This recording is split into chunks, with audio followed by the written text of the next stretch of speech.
Back to my channel RKS kitchen and vlogs.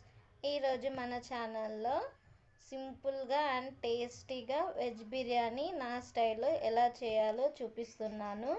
ముందుగా ఒక గిన్నె పెట్టుకొని అందులో ఒక స్పూన్ నెయ్యి వేసుకోవాలి. అలాగే 1 టేబుల్ స్పూన్ ఆయిల్ వేసుకోవాలి. ఆయిల్ వేడెక్కిన తర్వాత ఒక బగారాకు, అలాగే whole garam masala, half cup జీడిపప్పు వేసుకొని ఫ్రై చేసుకోండి. కట్ చేసి పెట్టుకున్న క్యారెట్, పచ్చిమిర్చి వేసుకొని వన్స్ ఫ్రై చేసుకున్న తర్వాత కట్ చేసి పెట్టుకున్న వంకాయ, స్ప్రింగ్ ఆనియన్స్, ఆలు వేసుకొని 1 స్పూన్ సాల్ట్ వేసి బాగా ఫ్రై చేసుకొని మూత పెట్టి వెజిటేబుల్స్ని మగ్గనివ్వాలి.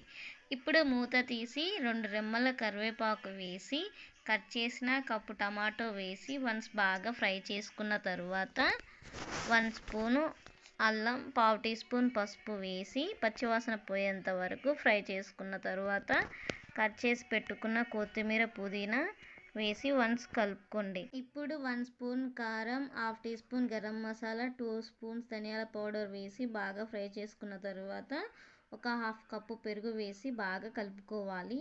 ఇప్పుడు రైస్కి వాటర్ పోసుకుందాము. 1 గ్లాస్ రైస్కి 2 గ్లాస్ వాటర్ పోసుకున్నానండి. టేస్ట్కి సరిపడే సాల్ట్ వేసి మూత పెట్టి వాటర్ బాయిల్ అయినంత వరకు మూత పెట్టి వాటర్ బాయిల్ అవ్వనివ్వాలి. ఇలా వాటర్ బాయిల్ అయిన తర్వాత మనం ముందే రైస్ కడిగి పెట్టుకున్న బాస్మతి రైస్ వేసుకొని మూత పెట్టి 15 మినిట్స్ హై ఫ్లేమ్లో, 15 మినిట్స్ సిమ్లో పెట్టి ఉడికించుకోవాలి. ఆఫ్టర్ 30 మినిట్స్ తర్వాత ఓపెన్ చేసి చూస్తే చూడండి పర్ఫెక్ట్గా రైస్ ఉడికిపోయింది.